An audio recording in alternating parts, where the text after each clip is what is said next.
Welcome back. Now, security forces in the Gambia have shut down 2 private radio stations amid a crisis over President Yahya Jammeh's refusal to step down. The head of the Gambia Press Union, Emil Touare, says the closure of Teranga FM and Hilltop Radio was a slap in the face of democracy. This is the first sign of a crackdown on the media since Jammeh refused to accept defeat in the first December poll. He first took power in a coup in 1994. The Gambian leader, Yahya Jammeh, in his New Year message, accused ECOWAS of declaring war. This was after ECOWAS had said it was putting forces on alert in case he refused to step down at the end of a mandate, his mandate this month. Jammeh, who has vowed to stay in power despite losing a December 1 election to rival Adama Barrow, promised to defend Gambia against, quote, outside aggression. His mandate runs out till January 19. Meanwhile, the Ghana Bar Association has raised concerns about the political crisis in that country. The association, in its New Year message, urged ECOWAS to take all necessary measures to stop the constitutional coup d'etat in the Gambia.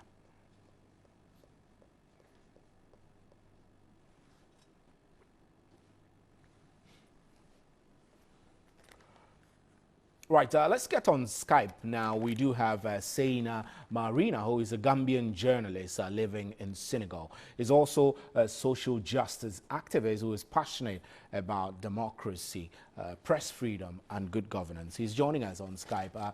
Mr. Marina, how are you, sir?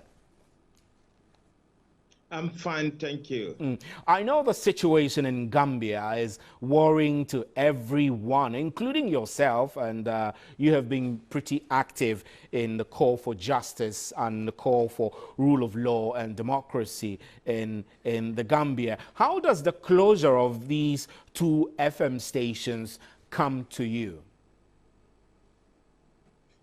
Thank you very much for having me live from Dakar. I am not surprised with the close-up of these 2 FM stations in the Gambia because President Jammeh, since coming to power 22 years ago, has a very repressive environment for media.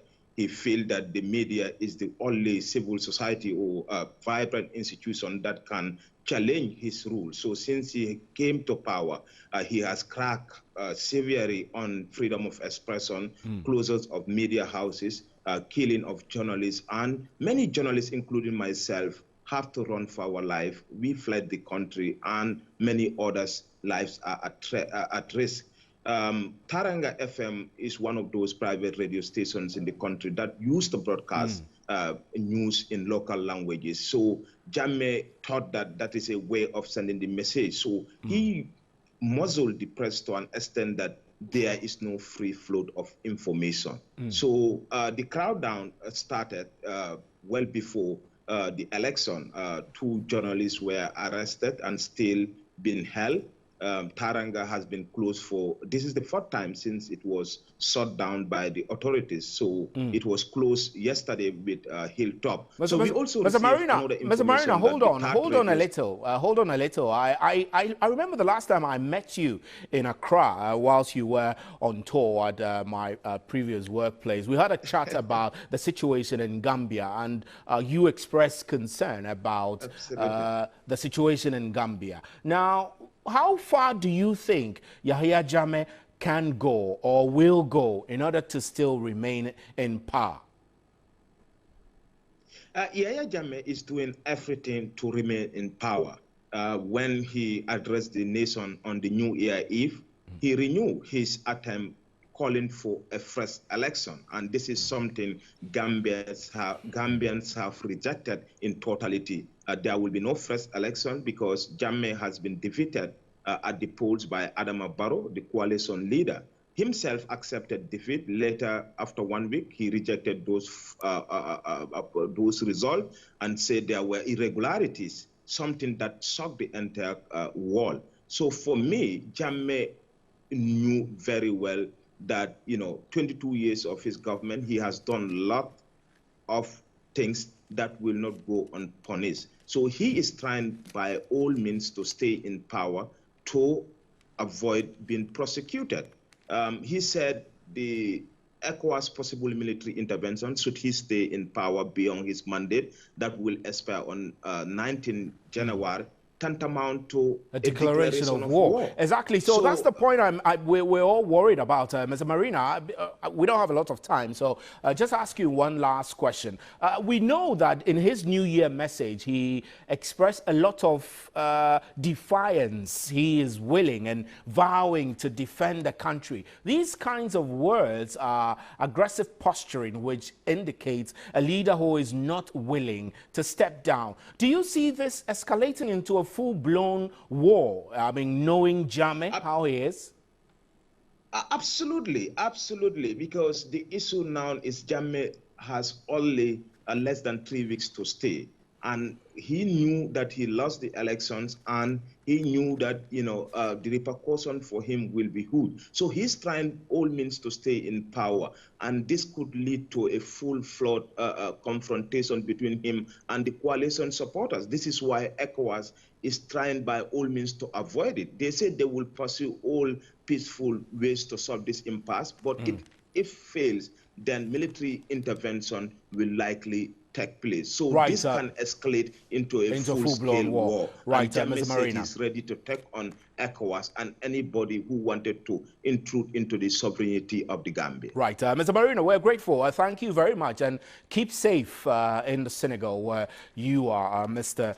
Seyna Marina is a Gambian journalist who is in exile, actually, in the Senegal. He is one of those who have been pushing to get democracy stabilized in that country. Now, this follows concerns that have been raised by civil society groups and rights activists over the closure of 2 private radio stations in the Gambia.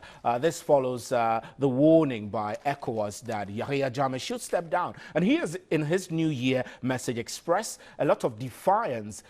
He has been saying he is not willing to step down. ECOWAS is giving him ultimatum, and ECOWAS has already moved a standby force into the Gambia in the event that Yahya Jammeh refuses to step down willingly. Let's go to Skype again and speak with President of the Gambian Debate Association. He's based in Azerbaijan, and Mustafa Kar. How are you, sir? Thank you for joining us on Skype.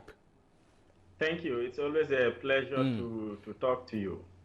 I know that a lot of Gambians are worried about what is happening in the Gambia.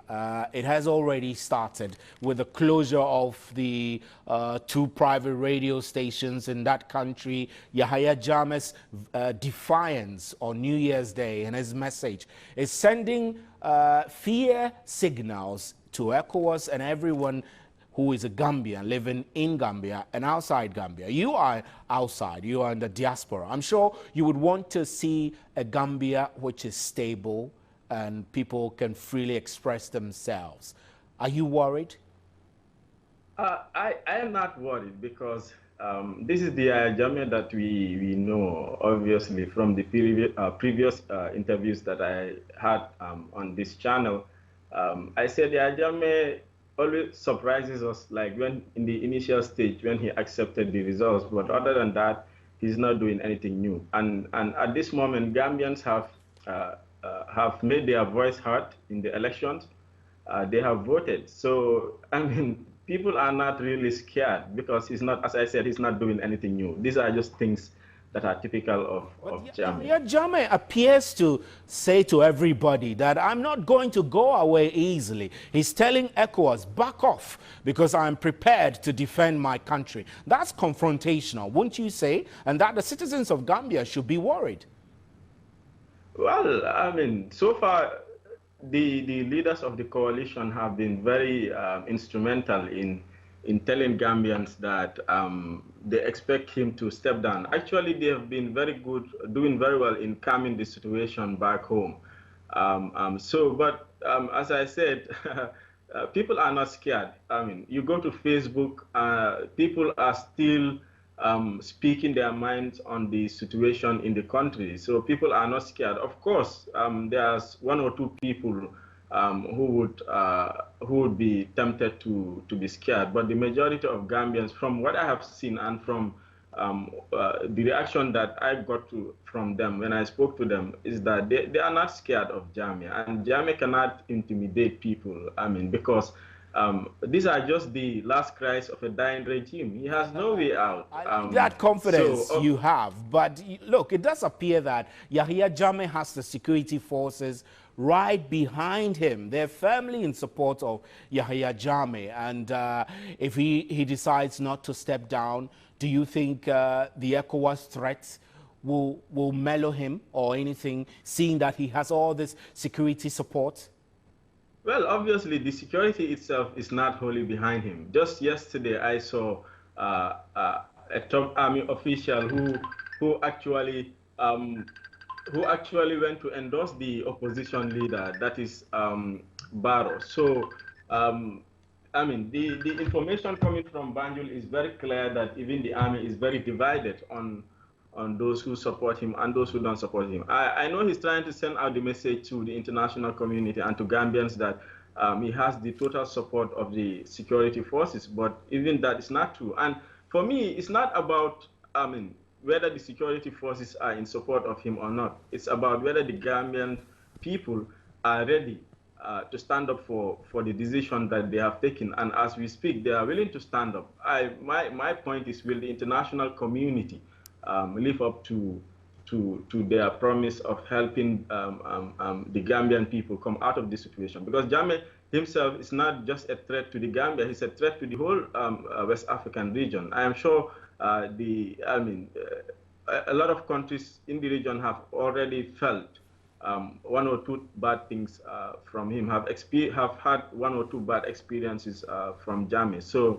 So it's about whether they are really willing to side with the Gambian people in this case to help them to uphold the democratic transition. But Right. even when you speak to the opposition leaders, as I said, they are not even intimidated So, by him. Mr. Kwa, quick one before we go. Are you hopeful that come January 19, Adama Barrow will be sworn in as president of the Gambia?